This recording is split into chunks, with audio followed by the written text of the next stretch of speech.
आम सहित कारगिल हिरो अच्छा योगेंद्र सिंह यादव सहित आलोचना करवा ही जाना जो संघर्ष एवं युद्ध में कौन थी परिस्थिति।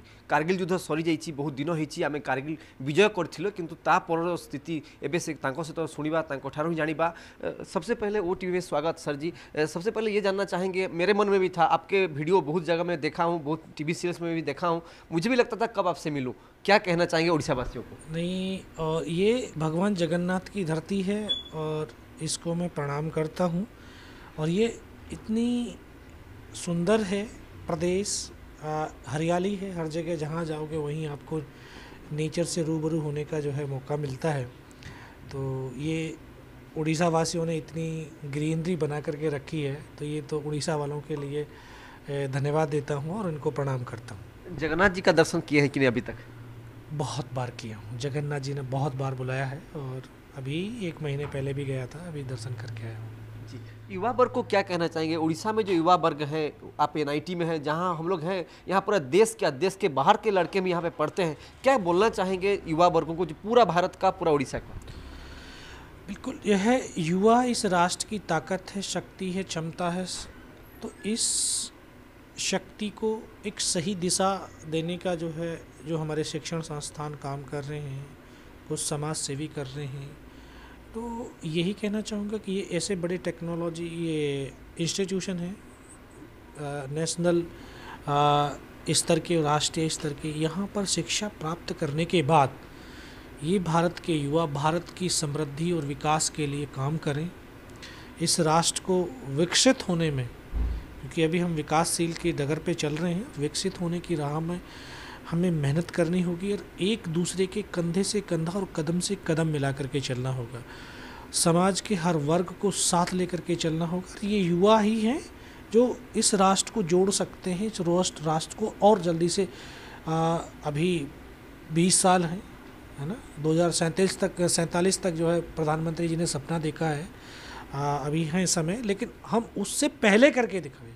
हमारे अंदर भारतवासियों के पास बहुत क्षमता है, बहुत शक्ति है, तो बस इसका गलत उपयोग ना हो, बल्कि इसका सदुपयोग होकर के राष्ट्र की उसमें लगे। और इसी मिशन को लेकर के राष्ट्र निर्माण एक कदम आपके साथ, आपके लिए मैं पूरे देश में घूम रहा हूँ, ताकि ये देश के युवा सही दिशा में अपने जीवन को, जो एक नकारात्मक भाव में जी रहे हैं, उसको सकारात्मक भाव में जिएं और राष्ट्र निर्माण में अपना योगदान दें।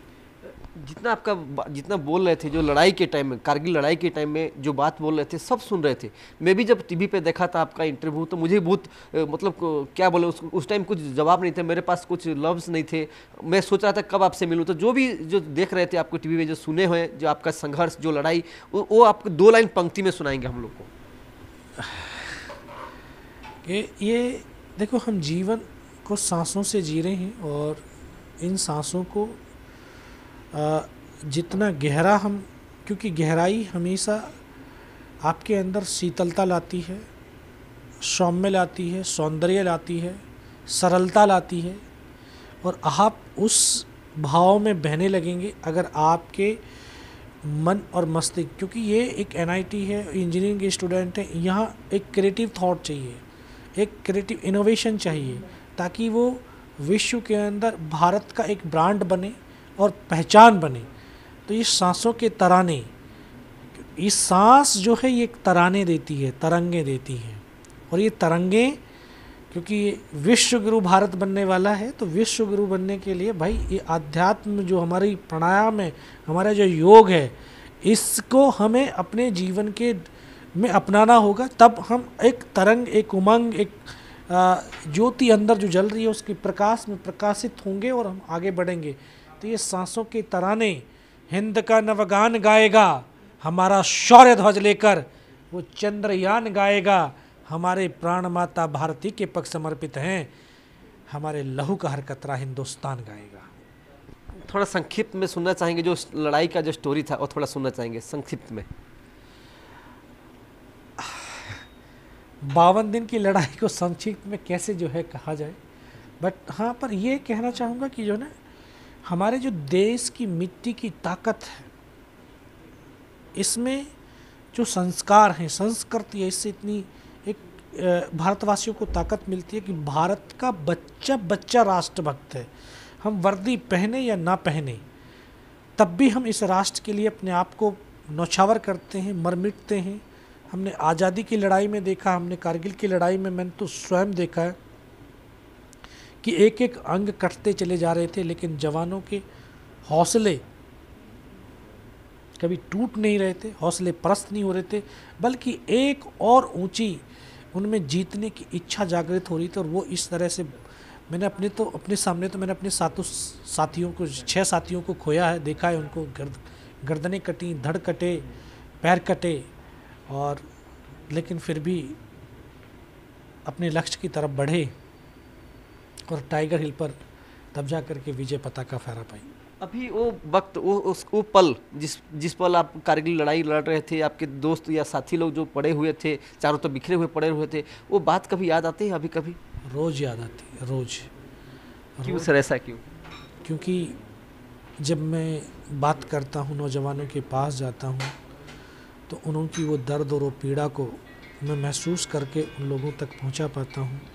क्योंकि मुझे मालूम है कि जो आज आप लोग यहाँ पे हम बैठे हैं, उन लोगों की बदौलत बैठे हैं जिन्होंने अपने लहू की एक बूंद को इस राष्ट्र के लिए कुर्बान कर दिया। तो हमें जिम्मेवारी बनती है कि उनके परिवारों का देखभाल करना भी।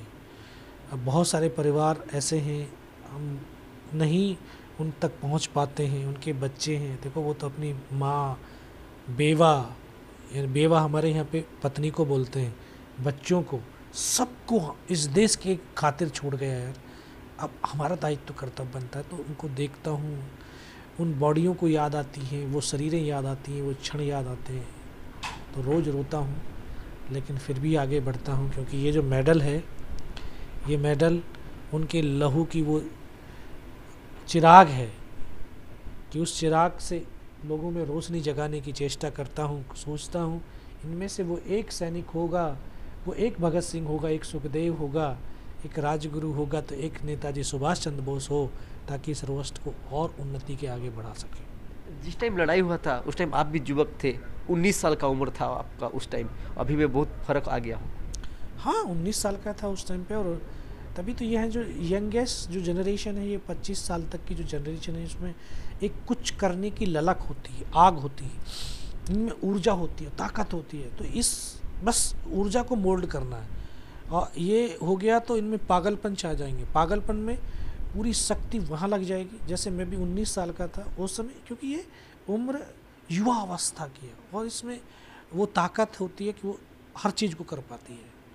जो लोग डिफेंस में जाना चाहते हैं वो लोग को आप क्या कहना चाहेंगे, जो है अभी जो जाना चाहते हैं डिफेंस? हाँ, जो डिफेंस में जाना चाहता है, तो डिफेंस एक बहुत अच्छा माध्यम है। ये आपकी देश सेवा के साथ साथ जीवन का एडवेंचर भी कराता है। आपके जीवन की जो तमन्नाएं उनको पूर्ण कर देता है। आप जो किसी एक वैसे प्रोफेशनल फील्ड में जाने के बाद जो आपकी बहुत सारी तमन्नाएं होती हैं, शायद वो दब जाती हैं, लेकिन ये ऐसा है, आपको पूरा भारत भ्रमण करा देगा, आपकी पूरी एडवांसरी कर देगी। आपके अंदर स्पोर्ट्स का अगर वो है तो स्पोर्ट्स में अंदर आप चले जाएंगे और बहुत ऊपर तक पहुँचेंगे।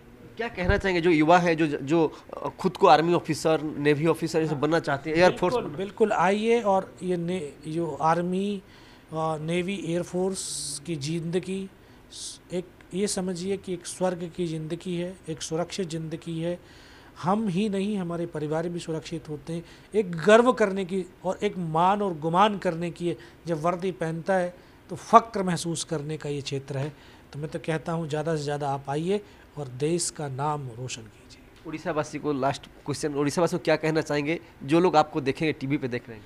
जो उड़ीसावासी बहुत दयालु, कृपालु हैं, और बहुत तो बस इसी तरह की अपने जो ये जो आपके संस्कार हैं, आपके जो भाव हैं, इनको इसी तरह से बनाए रखिए, और इसको और जो सौम्यता, सुंदरता, इस भगवान जगन्नाथ की जो सुगंध है, इसको और ज़्यादा प्रफुल्लित करके पूरे विश्व में पहुंचाएं, और मिलजुल करके इस प्रदेश उन्नत होगा तो राष्ट्र उन्नत होता है। तो जो मैं तमाम उड़ीसा वासियों को प्रणाम करता हूं, जय हिंद कहता हूं। आम सहित आलोचना करुले शुणुले परमवीर चक्र जे रही तुम आलोचना कले विभिन्न विषय को लेकिन से आलोकपात कले कहवा कथा जे समस्ते आर्मी जिते भी अच्छा जो मैंने चाहूँगी जे आर्मी को आसतु देश सेवा करने चाहतु से आसतु और देश सेवा करूँ आम समस्ते मिसिले ही देश आगेब। राउरकेला प्रश्न शिवशंकर बारिक पवन तिवारी, ओटीवी।